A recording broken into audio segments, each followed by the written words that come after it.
Assalamu alaikum wa rahmatullah. Alhamdulillah, wassalatu wassalamu ala rasulillah wa ba'd. We're going to skip to the next chapter, and then tomorrow we'll go back to the previous chapter.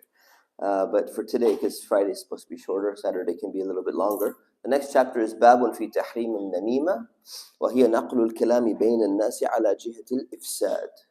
He says the subtitle is the chapter on the prohibition of gossiping, spreading news. And what is the definition of that? It is transferring speech between people, conveying speech between people that is intended to cause problems. Basically trying to say this person said this and this person said that, and your goal and your intention is to cause problems.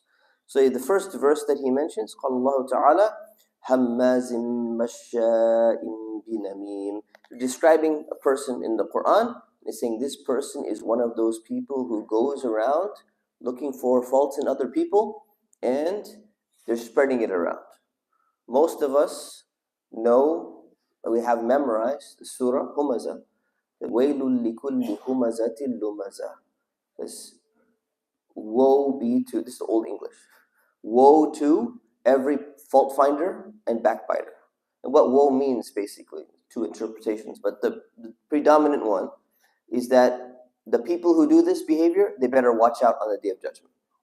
Anybody who goes and looks for the faults of people, and then their intent is to go around and spread that information, those people better watch out.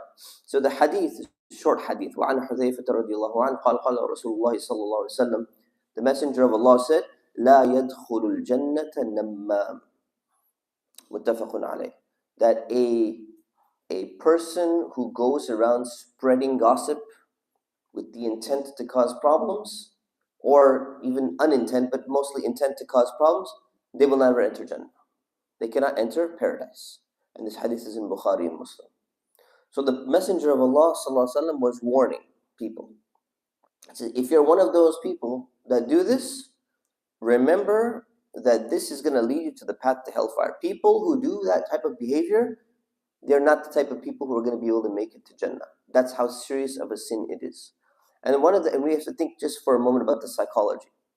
Why do people do this? What's their motivation behind doing this? There's two reasons. Actually, more than two reasons, but two main reasons. Reason number one is sometimes people, they just enjoy causing problems for others. They have an internal hatred for the other person, internal jealousy and envy for them, and they want to cause an issue either for that specific individual or for that group of people. They don't like that specific type of person. They have some issue in their life with those type of people. They've had bad experiences, so they go and they cause that. The second is that people love stories. And if people love stories, they love hearing stories and they love conveying stories.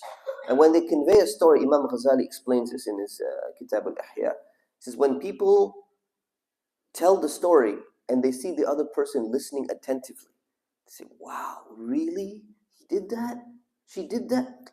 Tell me a little bit more. And they feel good. You get a dopamine boost. You're like, this person is listening to my story and I feel important. So what do? As we say, they add some more masala on it. Add some more like harisa on it. They add a little spice. They spice it up and they add some details. And even if you're telling the whole truth, you start to go and give more and more information, which actually results in causing ifsad, like Imam al-Nawawi mentioned. So may Allah subhanahu wa ta'ala protect our ears, may Allah protect our mouths, and may Allah protect our hearts. Ameen wa sallallahu ala sayyidina Muhammad wa ala alihi wa sahbihi wa sallam. Assalamu alaikum.